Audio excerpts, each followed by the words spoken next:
আসসালামু আলাইকুম, শুভ দুপুর। আমি চলে আসলাম একটা গুতুম মাছ রান্নার রেসিপি নিয়ে। এইটা হচ্ছে গুতুম মাছ।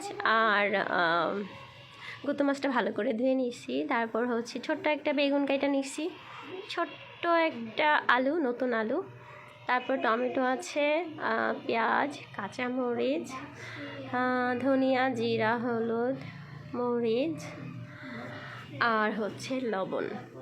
তো আমি সব একত্রে মিলায়া ভালো করে মাইখা নিব। অবশ্যই সরিষার তেল দিয়ে রান্না করব। তারপর দিয়ে দিলাম আদা রসুন বাটা। আর এই রান্নাটা সরিষার তেলেই ভালো লাগে খাইতে। আদা রসুন বাটা দিয়ে দিলাম, সব একত্রে মিলায়া মাখানো তরকারি আসলে আমি সবসময় বলি যে খুব ভালো করে মাখাইতে হয়। তো এই তরকারিটা সরিষার তেল দিয়ে রান্না করলে ভালো লাগে, অন্যরকম একটা টেস্ট আসে। তো এই তো ভালো করে আমি আলু, বেগুন, টমেটোগুলো খুব ভালো করে মাখায়া তারপর হচ্ছে মাছটা হালকা হাতে মাখাচ্ছি। তো আমি তো গুতুম মাছ নামে চিনি। গুতুম মাছ আমার খুবই প্রিয়, আমার প্রিয় না, আমার ফ্যামিলি সবারই অনেক পছন্দের। তো এখানে আমি 1 কাপ পরিমাণে পানি দিয়ে দিলাম। 1 কাপ পরিমাণে, বেশি পানি দিব না একদম।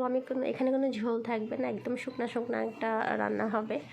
তো এই যে আমি চুলা বসায় দিলাম। এখন হাই হিটে প্রথমে 5-6 মিনিট রান্না করব। একদম হাই হিটে 5-6 মিনিট রান্না করে তারপর হচ্ছে যখন ঝোলটা মাখো মাখো হবে তখন আমি চুলাটা কমাই দিব। তো আমি এইভাবে মাখানো তরকারি রান্না করি। তারপর এই যে হয়ে যাওয়ার পর আমি ধনিয়া পাতা দিয়ে দিছিলাম। অনেক বড় হবে ভিডিওটা, তাই আমি স্কিপ করে গেছি। ধনিয়া পাতা যে দিছি ওই অতটুকু। তো এই যে একদম আমি ঝোল শুকায় ফেলছি, একদম জাস্ট একদম কোনো পানি থাকবে না। তো আমি এভাবেই খাইতে চেয়েছিলাম, একটু ঝাল ঝাল করে।